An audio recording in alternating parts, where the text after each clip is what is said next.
Hello, okay, right now I'm back again on this series on MRO, my 5 minutes of MRO with you. That's my recommendation. And I said to you, we are still talking about growth. I told you the last time, I'm going to tell you a story about my life. Starting off as a young person, it wasn't so easy. There were a lot of challenges in life, coming up, and it got to the stage where I knew I had to choose someone to get married to.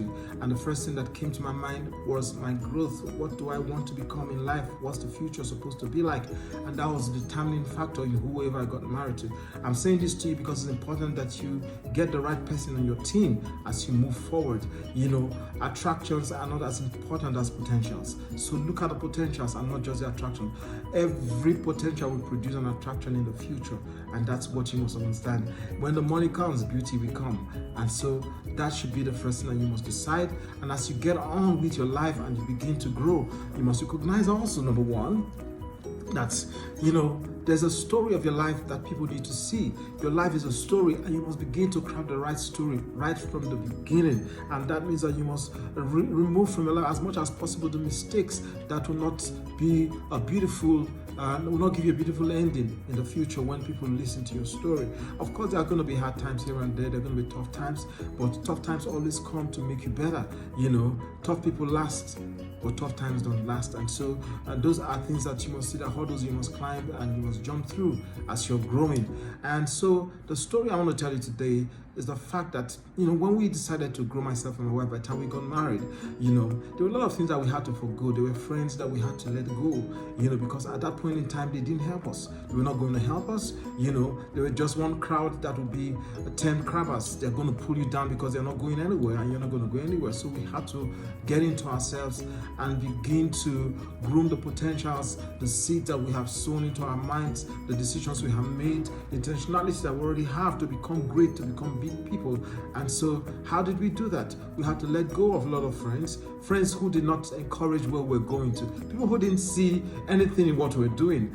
Definitely we're not going to be in what we're going to become. And so we had to let go of such friends. Secondly, we had to begin to put our priorities right. What are the things we really need to get to where we're going to right now?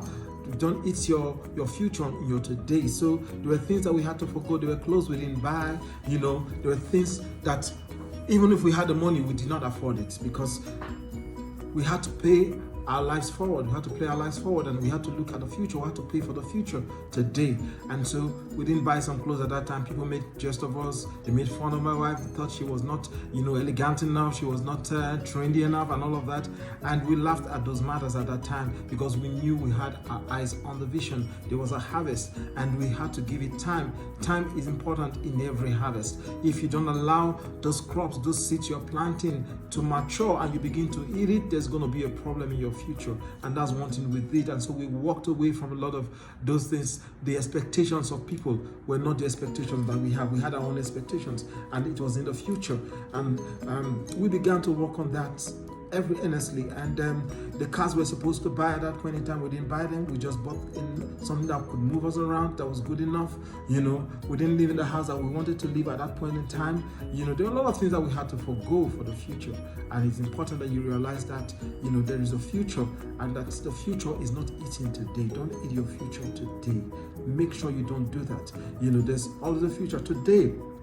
I can tell you, there's nothing that I want to get that I cannot really afford. There are no places that I want to go to that I cannot go. The things that we thought we lost yesterday, today we have them.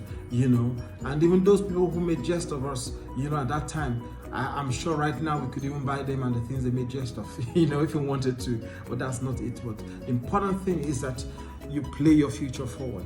Make sure that you don't eat your future today.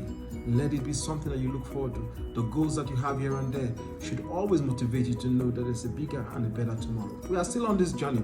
We've not even started. Our greatness is just beginning to have its face so that we can begin to climb with it and show the picture for someone else to see and be, inspired to become greater and better tomorrow. That's why we're here, to become bigger, better, and greater. Like I said, our stories can never end. There are much more stories I will tell you as we walk along together. Our life is full of stories, and our stories are inspiring, and yours should be inspiring too. God bless you.